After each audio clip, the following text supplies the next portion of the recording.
Hare Krishna. Today we're looking at what is ego and how we can bypass the ego. Each one of us in our workplace every day experiences ego. We experience our own ego, which means generally what it is that we think we are or who we think we are in this world. It's very hard to not think of ourselves in terms of our nation, our family, our job, how we look.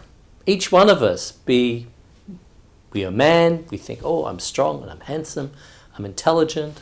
Or if we're a woman, we may think, I'm pretty, I'm sexy, I'm so attractive, I'm so shy, I'm so intelligent, I'm so chaste. Each one of us identifies with different types of egos. So, can we bypass that ego? Very difficult. Why do I say difficult? Because the ego is something which also relates to who we are, our soul. The soul is not without emotion. The soul is full of emotion. Each one of us is emotional in our own way, unless you're a dead stone, cold, hard. But that also is a type of ego that some of us have. How do we bypass all of that? How do we purify the ego is really the question that we should be asking. Not how do we get rid of this ego? How do we bypass the ego? We have to keep the goal in mind. And the goal is, who are we trying to please? When we think of ourselves and we think of our own ego, we're generally thinking about mirror, mirror on the wall, who's the fairest of them all. We're trying to think, I'm very beautiful, I'm very intelligent, I'm the one that everybody is looking at. But the reality is, everybody in this world is thinking like that. Ego has a strong connection also to morality. And as some of you may know, morality is generally a set of norms to curb the anarchy that exists in each one of us, the selfishness that consumes us all. We don't want to be consumed by that. Those who are deep thinkers, they understand that I need to be free of these bad qualities. I need to be a good person.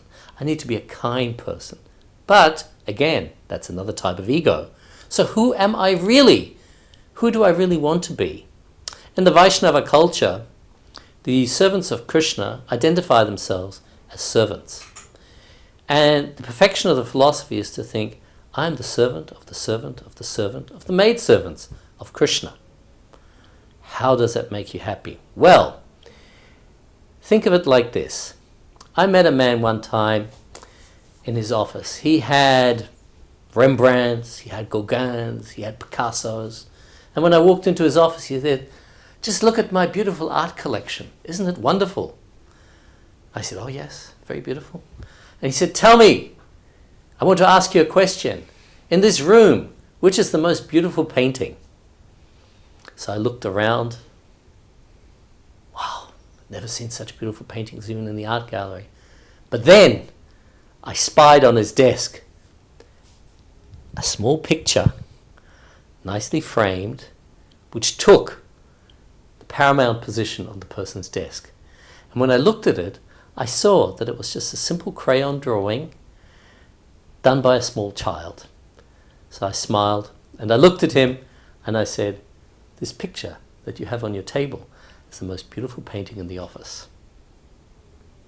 And he said, oh, really? Why do you think so? I said, because it was done with love.